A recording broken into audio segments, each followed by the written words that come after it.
mõtle, kui ainult 1,3 miljonit räägib seda, eks ole. Ja nagu, kui nagu palju erilisem see on näiteks, kui nagu keel, mida räägib 1,3 miljardit. Et nagu, kui sina oskad seda keelt ja siis keegi kuuleb sind seda rääkima, siis ta on nagu, mis keel see on nagu eesti keel, et nad ei ole nagu kuulnudki. Sa ütledki, et vot sa ei olegi kuulnud, sest nii vähedad räägivad seda, aga mina olen üks nendest näiteks erilistest. Et nagu, ma ei ütleks, et see on kuidagi isegi nagu halvustav selline nagu asjaolu, et seda nii vähesed räägivad. Pigem see on just nagu suureks plussiks, et see keel on üldse väga ilus. Ma lugesin 9. klassi lõpus suhteliselt palju inglise keeles asju.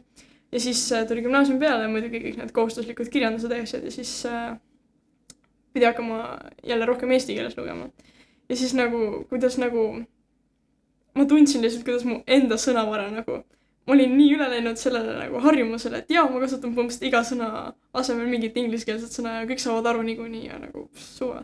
Aga nagu kuidas see nagu ajus hakkas see nagu ümber klikkima, et ära ütle seda, ütle eestikeelne varianti, ära ütle seda, ütle eestikeelne varianti, nagu siis tundsin kuidagi, kui me näiteks kirjanduse tunnis pidime arvamust avaldama, siis mul oli alguses nagu täiega raskus, et nagu tahtsin nagu kasutada mingi slängi sõnas, ma nagu ei, ma pean nagu enne lause välja mõtlema, kui ma saan seda öelda, aga siis see muutus nagu palju nagu lihtsamaks.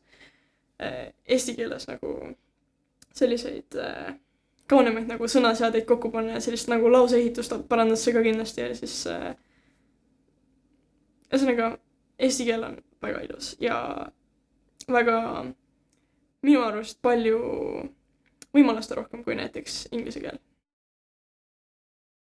Klassi tuli minu juurde, et Stella, mis on kõige ilusam eestikeelne sõna, siis ma ei nagu rutu, palju täpitähti, mingi R midagi sellist on ju peab seal sees olema. Siis ta oli nagu, mida mulle pakutud on sulnis ja õmbea.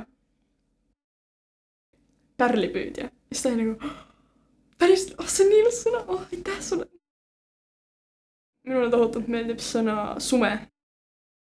See nagu sõna juba tekitab sellise meeleolu, et nagu, on sume, selline nagu veits jahe, aga nagu mitte külm ja nagu selline nagu hämar ja nagu ma ei tea, mingi küünal põleb ja siuke nagu vaikne džäss kuskil taustal ja nagu siuke nagu tee on nagu käes ja nagu arutad sõpradega kuskil ja nagu